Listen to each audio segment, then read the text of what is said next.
Richard Lawler, The Verge. Elon Musk says Twitter handles engaging in impersonation without clearly specifying parody will be permanently suspended, unquote, and there will be no more warnings.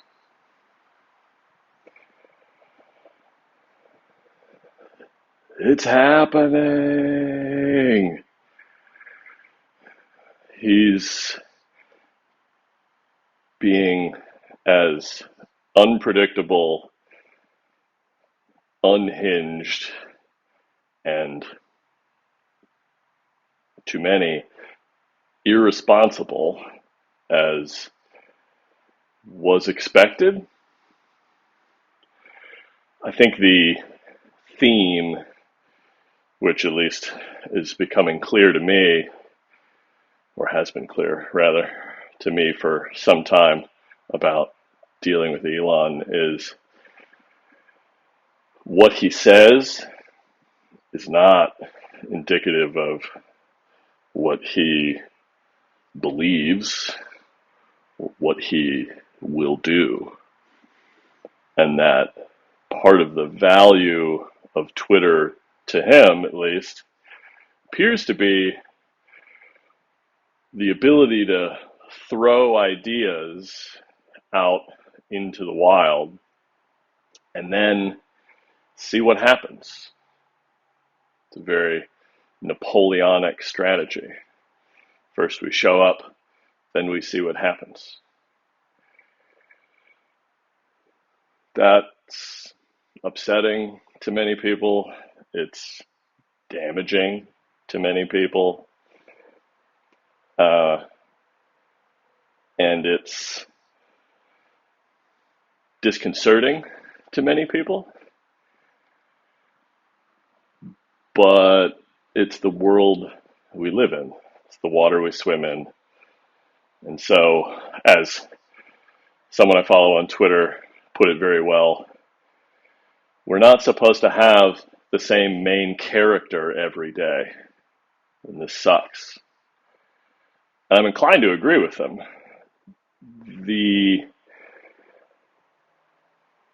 I think one of the more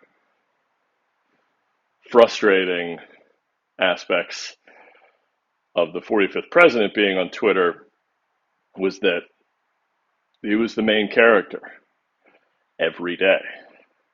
And that got really tiring, to say nothing of frightening, damaging, all the very real impacts. And this feels very similar.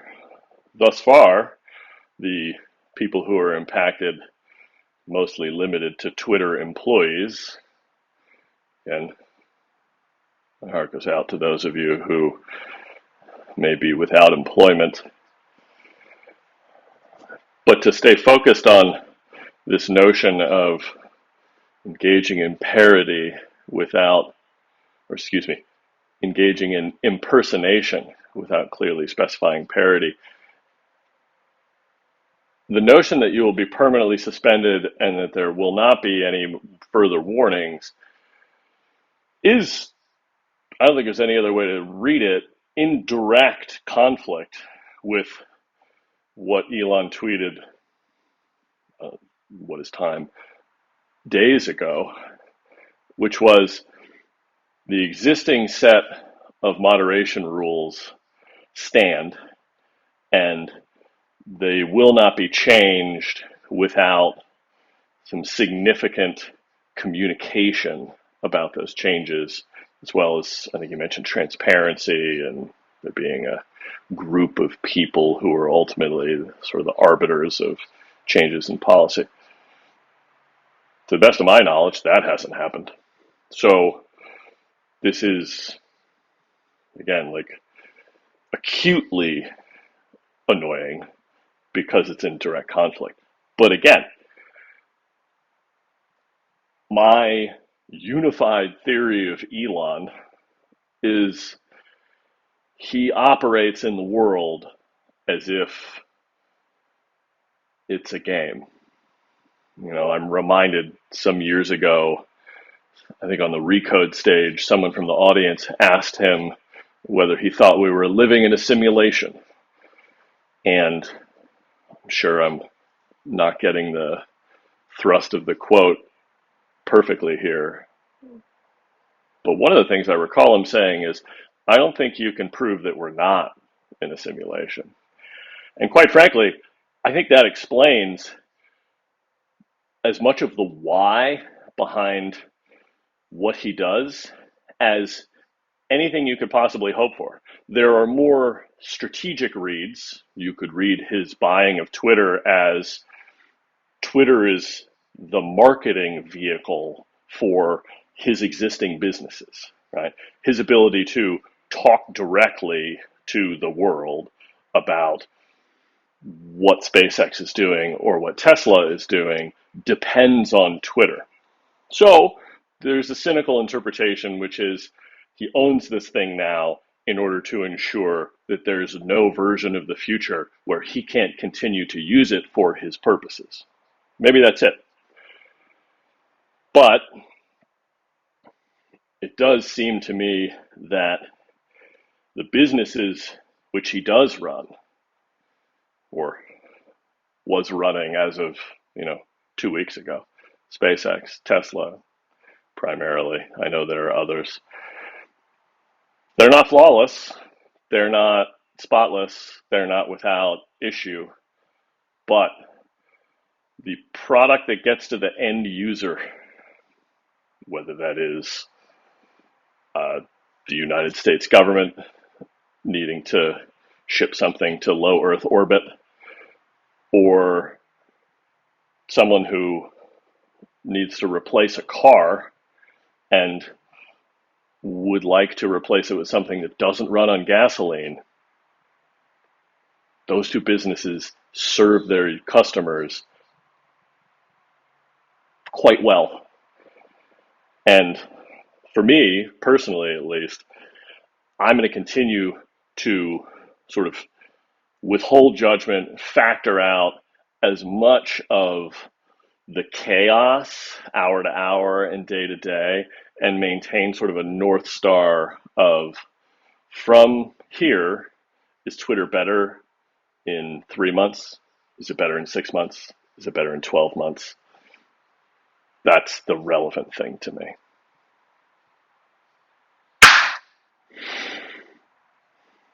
CoinDesk. Binance CEO Changpeng Zhao plans to sell the remaining FTT tokens taken on from exiting FTX's Alameda in 2021. Binance received around 2.1 billion from the previous sale. This one's easy. Blockchains over crypto episode. Insert arbitrary number of Roman numerals here.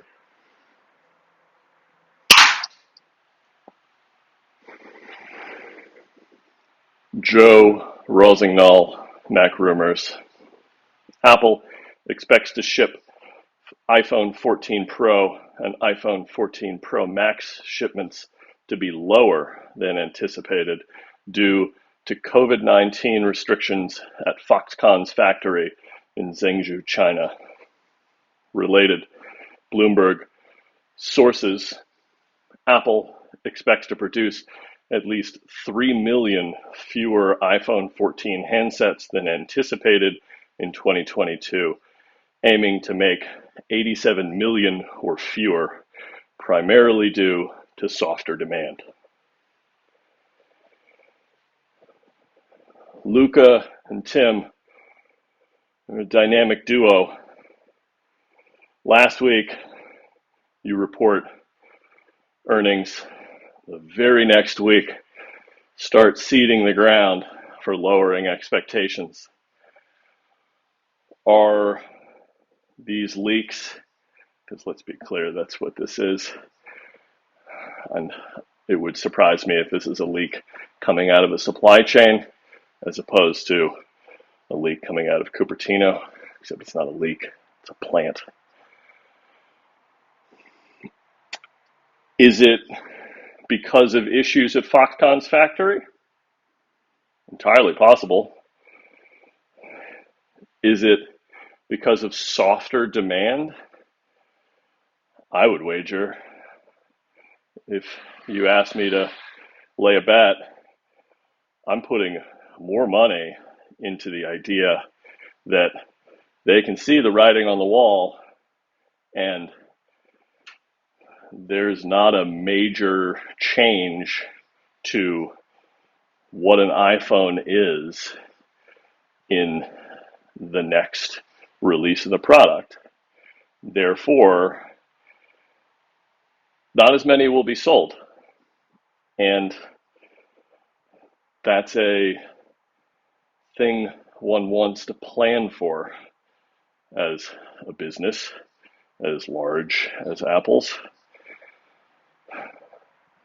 To me, the more interesting question here is not exactly why. It's not which of these is the real explanation or whether there's an X factor that isn't accounted for. It's, are there any more tricks? Are there any more rabbits to be pulled out of hats with regard to a slab of glass and metal, which is, roughly speaking, small enough to hold in one hand, that the best product engineering organization the world has ever seen can deliver? I don't think so. I'm inclined to believe that this product is by and large going to stay the same for the foreseeable future. There have been rumors for some time about a significant change to the lens architecture for the cameras. Maybe that makes a material improvement in their abilities as cameras, because that's arguably what sells iPhones, smartphones in general, more than anything else. They take pictures. It's what we do with them. Maybe there's something there. Maybe a device that folds in half. Something tells me that the material science is not there.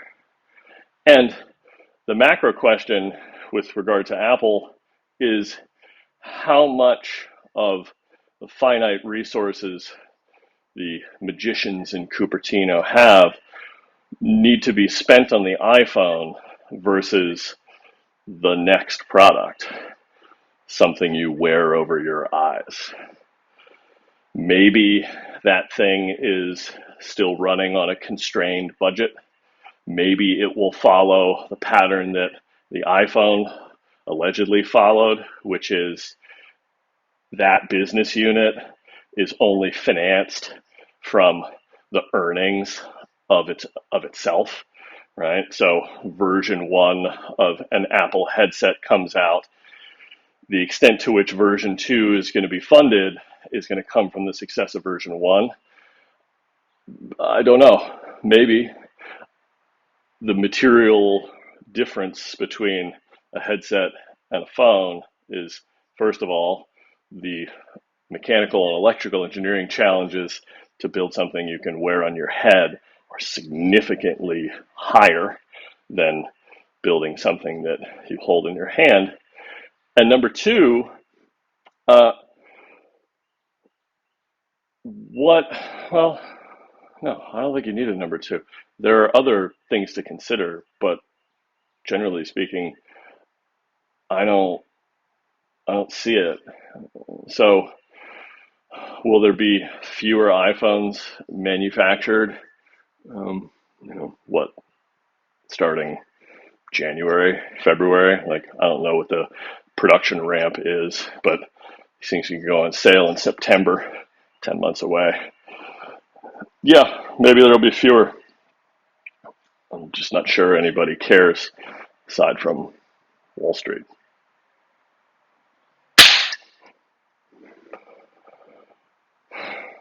Wall Street Journal, sources, Meta plans to lay off thousands of employees this week. with an announcement expected as soon as November 9, the first broad staff cuts in its history.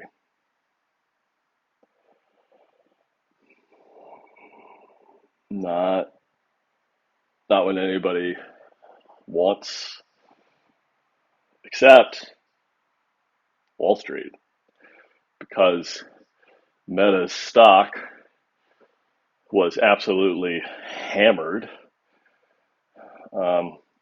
And how do you increase the profitability of the business and therefore adjust the degree to which spending on what Zuck thinks is the future? You cut costs. People are a cost. So, is it the first in the company's history? I'm sure it is. Will it be a large number of people? I'm sure it will. Are many of those people going to be upset, disrupted? I'm sure they will. But Zuck is doing the only rational thing if you're in his position. And what would you have him do instead to continue operating the existing business in exactly the same way and just sort of hope that, incremental improvement in profitability of Meta's existing lines of business will be enough? The Chamath made some comment on the All In podcast that I listened to the other day about the scale of capital expenditure that Meta plans on putting to work in the name of VR, AR, the metaverse over the next, I think 10 years was the timescale that Chamath used. You're approaching numbers that are as large as what funded all of the Apollo program, even when you adjust for inflation. I could be getting many of those details wrong.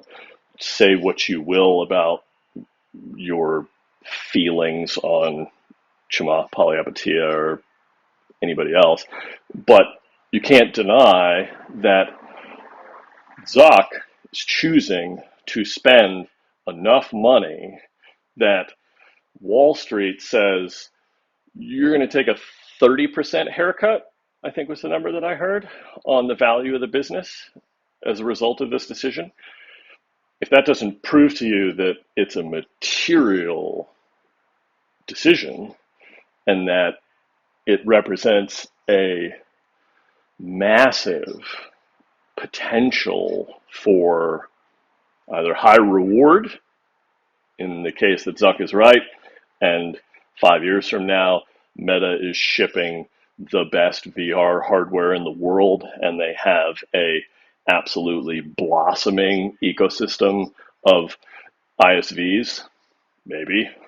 Or he'll spend a pile of money, and 5 years from now, Samsung or Apple or someone else will be delivering best-in-class hardware tied to some form of killer app, and that Meta's attempts at changing what it is as a going concern will largely fail.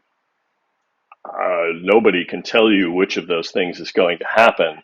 All you can be sure of is just how seriously Zuck is willing to take this particular bet.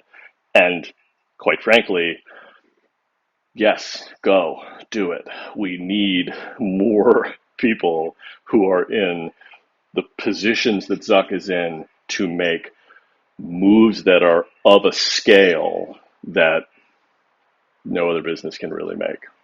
So I'm psyched.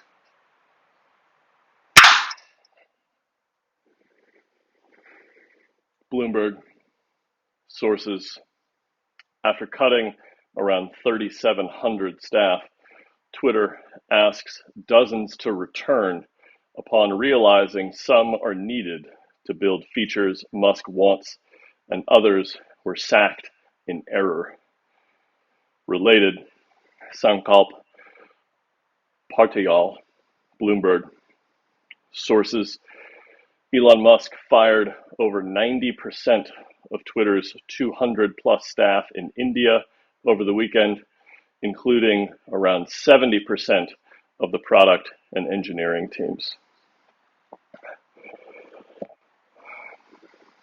It's interesting in the related story to note that Twitter had a total of 200 people working in India, and I think interesting for no other reason than it's useful to see some denominators for these cuts just to put them in perspective. The larger story, though, that some of the people who were let go are now being asked to return. I mean,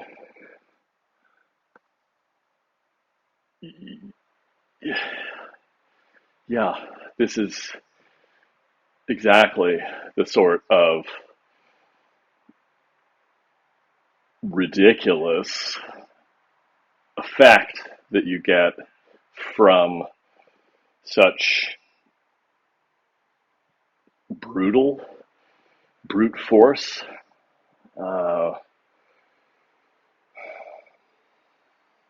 ham-fisted operation.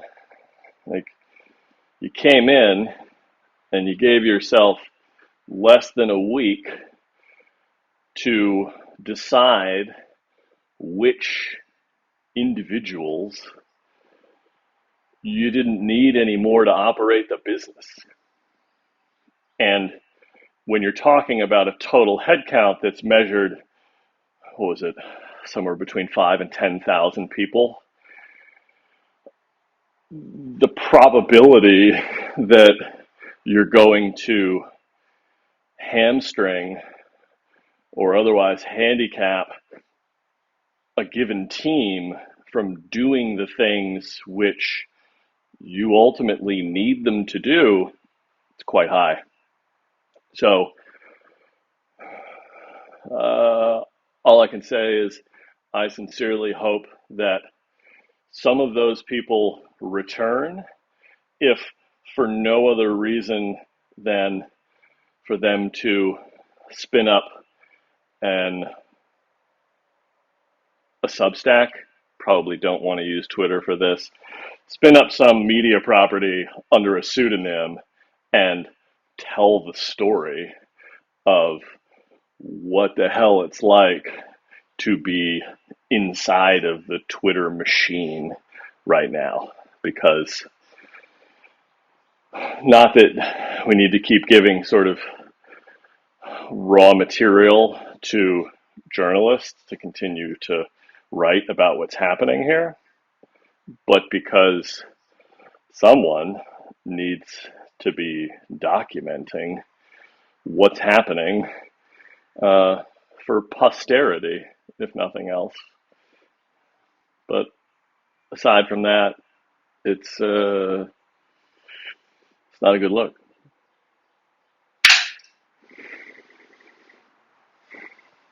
Billy Perigo, Time.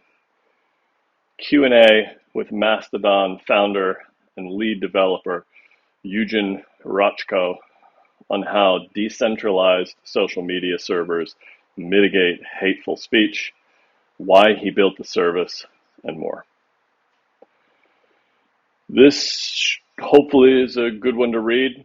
It's one I'll be reading because for all of the heat and noise around Twitter, it is not the goal. The goal is for social media, which is to say a blob of content put into a common pool by an individual or an entity, right? Person or persons. Marques Brownlee's YouTube videos are not made exclusively by Marques Brownlee, right? People who rise to be the best at what we generously refer to as social media, they don't work alone. The final form there is a protocol which allows for transport and exchange across boundaries of whose data center does this information sit in. That's what the web does. You can go right now and build a website at Wix or Squarespace, but you can also go to Linode and buy basically a raw Linux machine and configure your own web server to host plain text files like the old days. You can even go a step further. You can use an old laptop that isn't fast enough anymore, plug it in to your home internet access and power, and run a website directly off of that. And my ability as a user to either type your web address or click a URL with your web address and consume whatever it is you're hosting, or Linode is hosting on your behalf, or Squarespace is hosting on your behalf, it doesn't change, right? I don't have to do anything different. My experience is the same regardless of whose data center is hosting your cat photos. All of the noise around Twitter.com has a lot to do with the fact that your cat photos and the most reprehensible hate speech you can think of ultimately reside in a data center that's owned, well, operated by Twitter, the business. Do they run some of their own data centers? Yes. Do they lease compute and storage from AWS or Azure or Google? Probably. Why not all three? I don't know. But the point is, that's where social media needs to get to. Social media needs to get to a place where every post, whether that post contains a link to something that's hosted at youtube.com, right? Which is how I'm able to say, take this clip and attach it to a tweet and fire it out across Twitter and have a little rendered picture of me with my hands stuck up in the air, because that's how I talk. My ability to author a blob of information that contains that URL should not require Twitter.com to exist. I should be able to go to Mastodon and author the same thing and send it out across the wire. And not only can everyone on my same Mastodon server consume that, and everyone on any other Mastodon server can consume that, but anyone on Twitter.com should be able to consume that. And anyone who is rolling their own open source client for consuming what we call today tweets, but broadly speaking, their posts, they should be able to receive that same blob of information. This is what Jay Graber, Paul Franzi, the Blue Sky team are working on. I'm forgetting some other names there, I apologize, but there aren't that many of you. This is why it was one of the last things Dorsey did before he left, was to make sure that there was a small enough, well, a reasonable enough pile of money to get this idea off the ground. And this is what Mastodon did years ago. Their architecture has some differences. I have no doubt that there's plenty of comparisons and sort of competitions that could be framed between Mastodon's architecture and the architecture that the Blue Sky team is working on. But the goal is the same.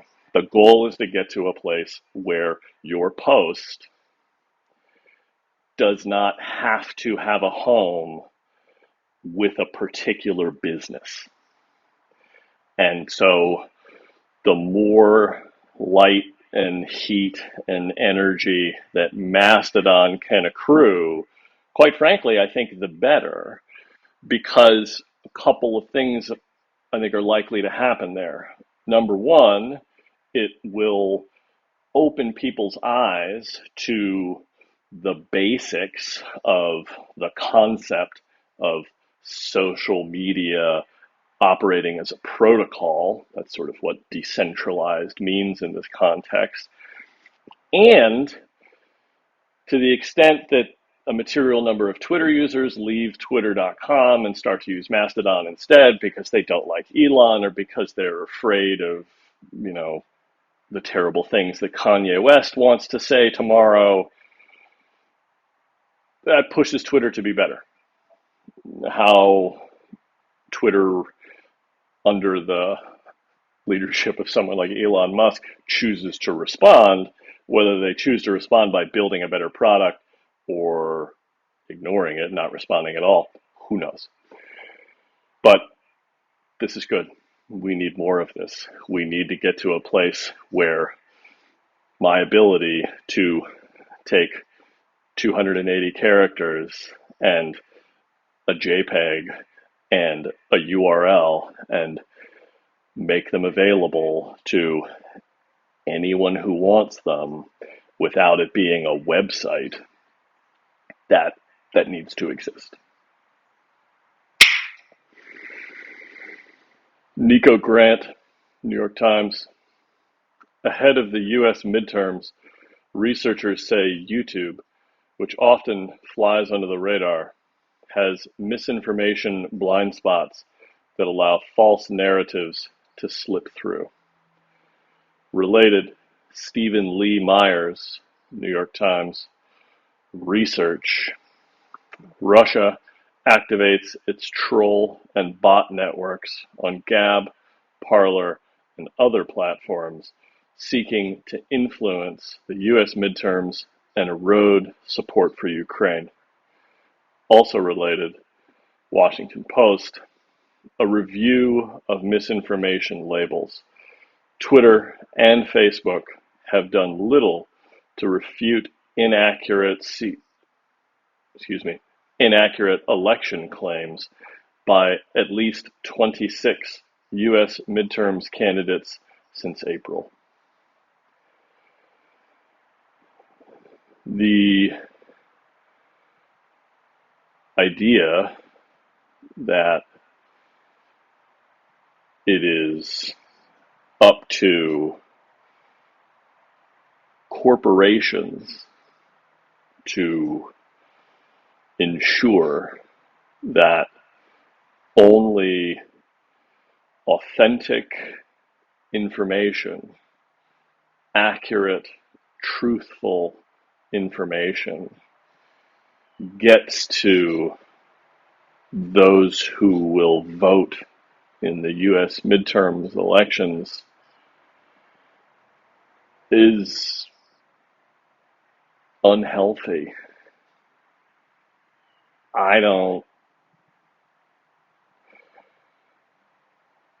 I think there's a very strong case to be made that American democracy will not meaningfully improve until individual Americans choose to seek out accurate information, truthful information, authentic information, and recognize that we sort of have to do this because no one can do it for us anymore. You know, before the internet, I don't know like where we want to accurately demarcate the change. There was a moment in time where a handful of authoritative sources provided the majority, if not all, of the information about individuals running for elected office in this country. We don't live in that world anymore. We stopped living in that world a long time ago. And I just think that it's juvenile to point to these businesses. Let's be clear, their business model is not built around ensuring you get authentic, accurate, truthful information. Their businesses are built around making sure that you get as much quantity as you can and that you keep coming back. That's it. That's all Facebook is incentivized to provide. That's all YouTube is incentivized to provide. That's all Twitter is incentivized to provide. Labeling one candidate's assertion versus another political organization's assertion as inaccurate or misleading or harmful. Like, I'm not saying these aren't good ideas. They are good ideas. We should have that. And quite frankly, in a world where all of these pieces of information ride across open protocols, you have the opportunity for organizations which take as their mission to sort the wheat from the chaff, the signal from the noise, the authentic from the inauthentic, the information from the misinformation, to the extent that, pick your benevolent billionaire wants to go finance a business to do that. A world where more of what we look at as social media rides on open protocols is a world where you can spin up that business and provide that mechanism. Of course, the problem is the individual user has to choose to want to employ that mechanism. So every time I see this story, this narrative about how these massive for-profit entities aren't pulling their weight in making sure that the average American only gets the quote-unquote right information, it's a fool's errand. And not just because you can never hope to do it at the scale of all of the people on the planet who have access to these platforms, i.e., entire arms of the intelligence apparatus of foreign governments have access to these platforms. To the extent that you believe that like Russia is an enemy of the United States, or China is an enemy of the United States, or anyone else, state actors can use these platforms. That's not going to stop anytime soon. It's not going to stop. I mean, let's make sure we connect the dot. It's not going to stop if Elon charges everybody $8 a month to be a verified user. Though I would personally place a bet that it might make a material impact if, as an individual, I can pay $8 a month and then I can basically say, I don't want to get signal from users who aren't willing to pay $8 a month. Say what you will about the social justice of that point of view, but the point is looking to these businesses to do the work of making it easier on yourself to be a rational, well-meaning, and educated member of a functioning democracy. Get out of town, man. Like, find the issues that are important to you, understand them as deeply as you possibly can, and then make your own informed decisions. And when you have done that work as a concerned citizen, you will have built the muscle necessary to see any piece of information that comes across your transom for what it is, whether it's truthful or accurate or genuine. Will you be right 100% of the time? No. I don't hit every single lift I attempt, but the point is I keep doing it over and over and over, and I build up the capability to hit most of them.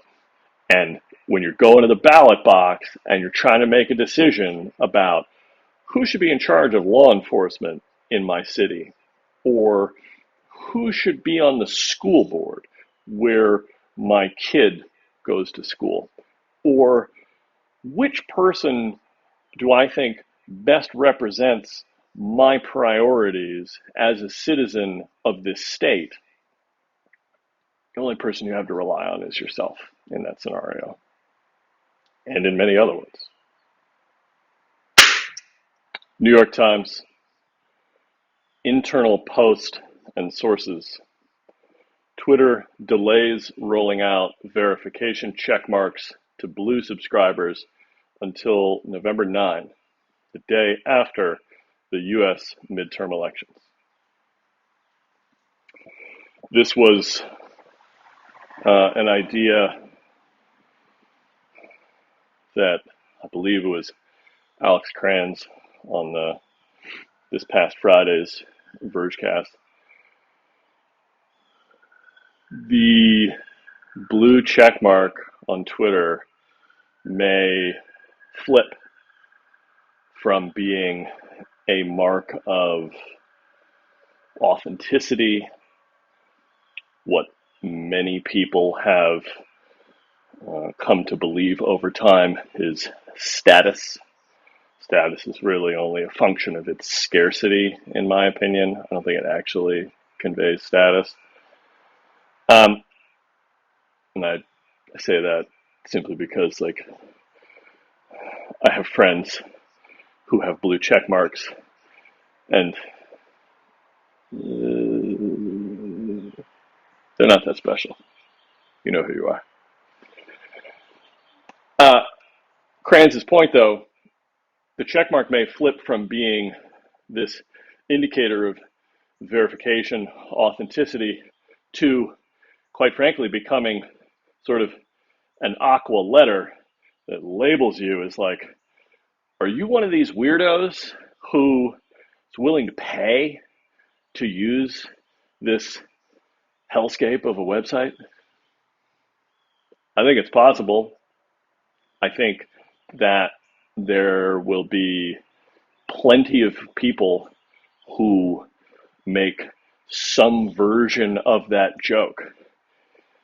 And you know what the funniest part about all of those jokes? You know what it'll be? A significant percentage of those jokes will be made on the same hellscape of a website. Because that's how sticky this thing is. In between sets here, I looked at the Times interview with the founder of Mastodon just to save it in my reading queue for later. And the byline, the person who interviewed the Mastodon founder for the Times, had their first name and their last name. Can you guess what was next to it? It's a Twitter logo. I don't think that anyone can deny this thing's stickiness in the culture. And the internet's a big place. There is more than enough opportunity for thousands, tens of thousands, hundreds of thousands, millions of people to have a public presence on the internet and have it not be on Twitter. Sure. But the thing I've said more than once, I also know that when you watch live television and go watch a basketball game, here's an interesting bet. Let's frame this as a bet. When you watch coverage of the World Cup, because it's right around the corner, catch the fever. If there's a talking head on screen, if there's any type of media personality on screen, if they have their social media username, their handle, as the kids say, on screen, notice which platform it points to. It's going to point to YouTube, maybe. It's going to point to Snap, maybe. It's going to point to Instagram, maybe. My personal bet is you will see that little aqua bird. If I remember correctly, his name is Larry. Could be wrong. More than you will see any other piece of branding. So this doesn't have a hell of a lot to do with the notion that wide deployment of verification, paid verification, is held until after the elections. But the idea that verification is going to become some sort of mark of someone's foolishness, fealty to Elon, or any other sort of negative mark, I just don't see that getting a lot of traction. But I could be wrong. Allison Pohl, Wall Street Journal. Airbnb plans to show the total cost of stays in search results, including cleaning fees, starting in December, following complaints over opaque pricing. This is, quite frankly, a sign of Airbnb's success, as far as I'm concerned. It has, I think, established itself as one of the great success stories of sort of late stage Web 2. We've got to a place where a material percentage of people who travel and need a place to stay are choosing to rent something that compensates directly another individual as opposed to a massive multinational corporation, which is not to say that Airbnb isn't a massive multinational corporation and that it does not benefit when you stay at an Airbnb. But what it does show is there's some market for staying in a large compound, high-rise resort that is engineered, owned, operated by the Ritz-Carlton, the Four Seasons, the Hyatt, whatever. But there's just as healthy a market for being able to just live in some other studio apartment or two-bedroom home or beautifully renovated remote compound. And that provides a materially different experience for the person who's traveling, the customer, the user. That's a good thing. It's not a good thing if the real price of staying in an Airbnb is not the price that's advertised. So they're going to fix this. I'm sure that there's some level of flexibility there, and that the total out the door cost of staying in an Airbnb will remain not exactly what's advertised.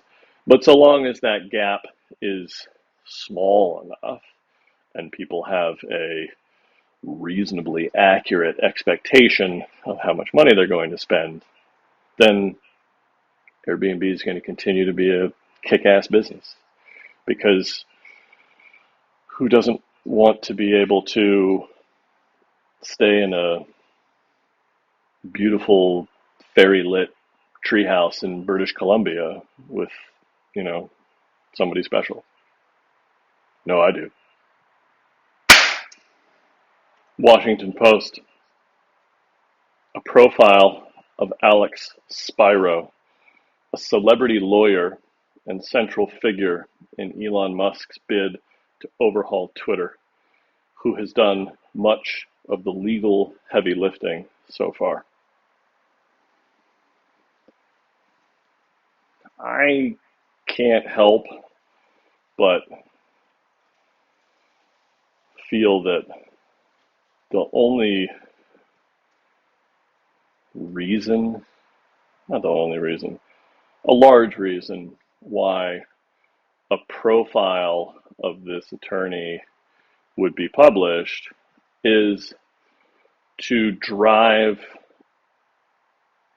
more attention toward the moves that Elon is making to the benefit of the Washington Post and, frankly, the traditional media organizations as a category. Because the more surface area there is to discuss what's happening at Twitter, organizations like the Washington Post benefit because they get to go write another story that you may be inclined to read, which gets you a little further down their particular funnel.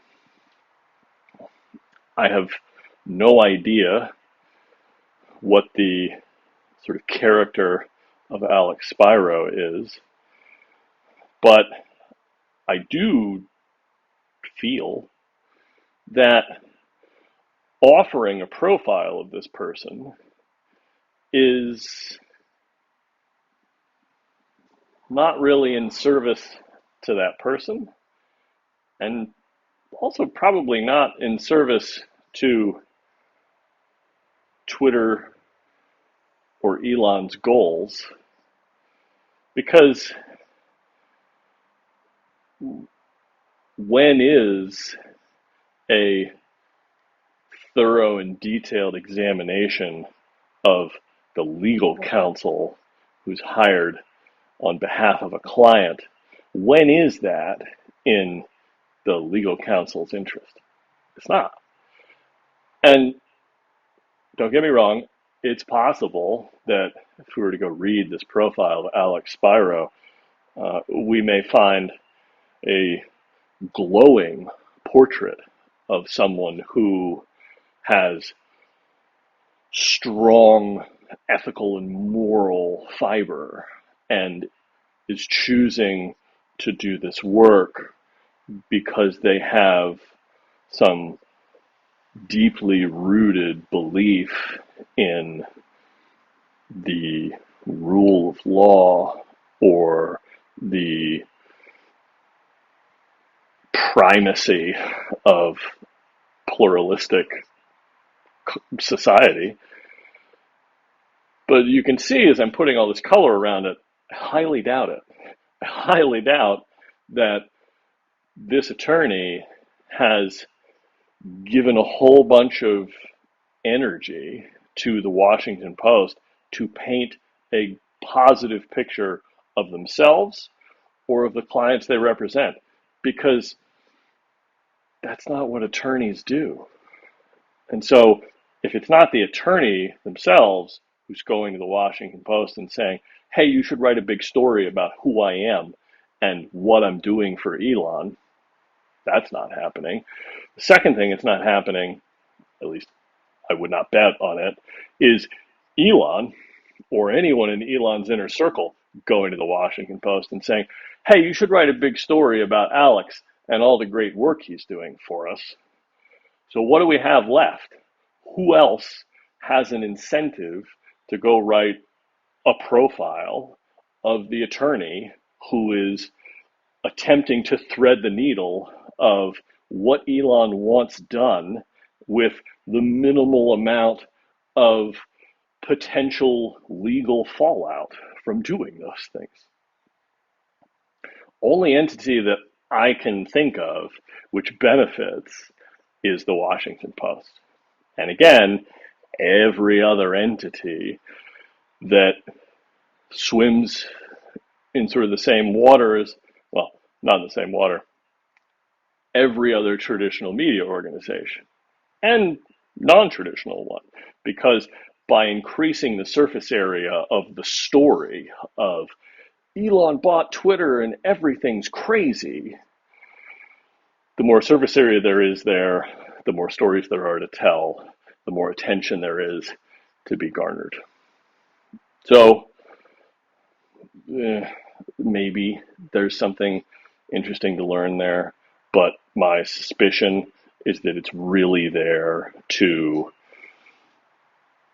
create more opportunity for, if I had to lay chips on red or black, I'm saying it's red. I'm saying somebody wrote this profile because they probably want to make it look worse that Elon hired this particular attorney. But I could be wrong. That's a 50-50 shot.